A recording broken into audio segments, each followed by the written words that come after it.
ማሳጅ ቤት ውስጥ የተፈጸመው አስደንጋጭ ድርጊት አንድ ግለሰብ በስለት ሰው ላይ ጉዳት እንዳደረሰም ፖሊስ አስታውቋል። የማሳጅ ቤት ሰራተኛ በሆነች ሴት ላይ የበርበሬ ዱቄት እንደተበተነባትም ተገልጿል። በወቅቱ ያላሰበችው ነገር የገጠማት ግለሰቧ የድረሱልኝ ጩኸት ማሰማቷም ታውቋል።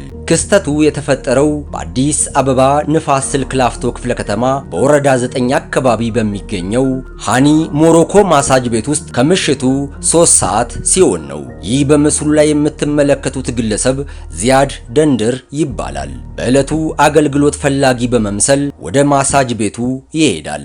የቤቱ ሰራተኛ የሆነችው ግለሰብም ደንበኛ ነው ብላ ልታስተናግደው ደፋ ቀና ስትል ነበር። ነገር ግን ፈጽሞ ይሆናል ተብሎ ያልታሰበ አንድ አደገኛ ነገር ግቢ ውስጥ መፈጠሩን ፖሊስ አስታውቋል። ተጠርጣሪ ዚያዱ ደንድር የሚባል እዛ አካባቢ ከሚገኘው ማሳጅ ቤት ውስጥ ተጠቃሚ በመምሰል ወደ ግቢው ይገባል። እዛ ያለች ሰራተኛ ደንበኛ ነው ብላ ለመቀበል ስትወጣ ከኪሱ ውስጥ ይዞ የነበረውን በርበሬ አይኗ ላይ በመበተን በእጇ ይዛ የነበረውን ግምቱ 30 ሺህ ብር የሚሆን ሳምሰንግ ሞባይል ቀምቶ ይሮጣል።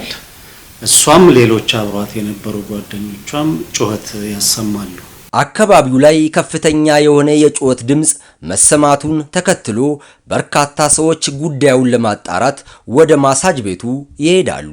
በወቅቱ ይህ ግለሰብ በስለት ሰው ላይ ጉዳት ስለማድረሱ ፖሊስ ይገልጻል። ከግቢው ወጥቶ መሮጥ ከጀመረ በኋላ አካባቢ ላይ ያሉ ሰዎች ሲይዙት የያዘውን አንደኛ ግለሰብ በቃ ሞባይሉን ለመለሰልህ ብሎ እጁን ወደ ጃኬቱ ኪስ ይከትና ስለታማ ቢላዋ አውጥቶ እጁ ላይ ጉዳት ያደርስበታል።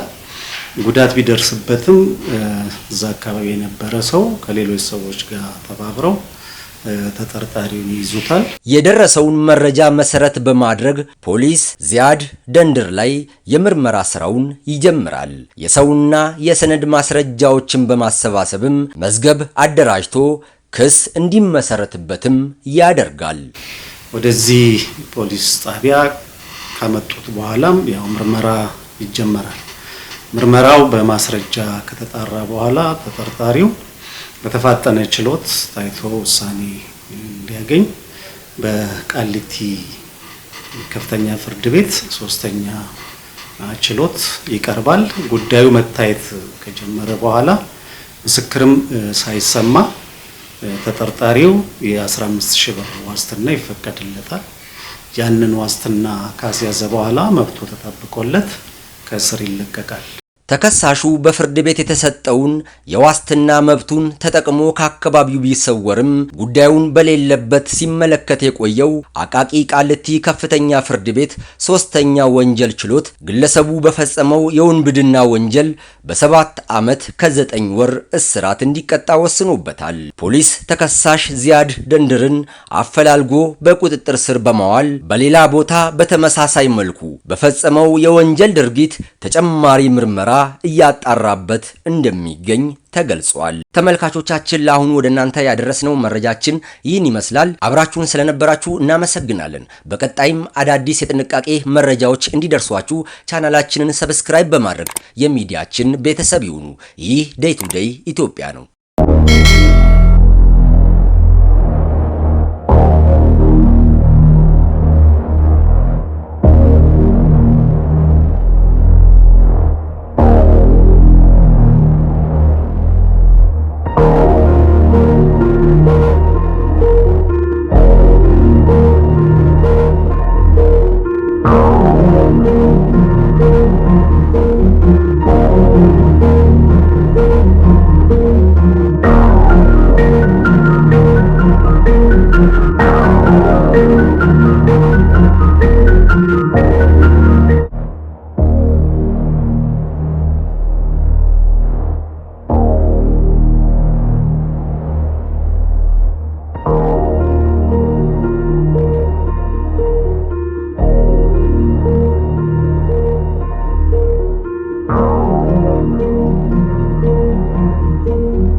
ነው።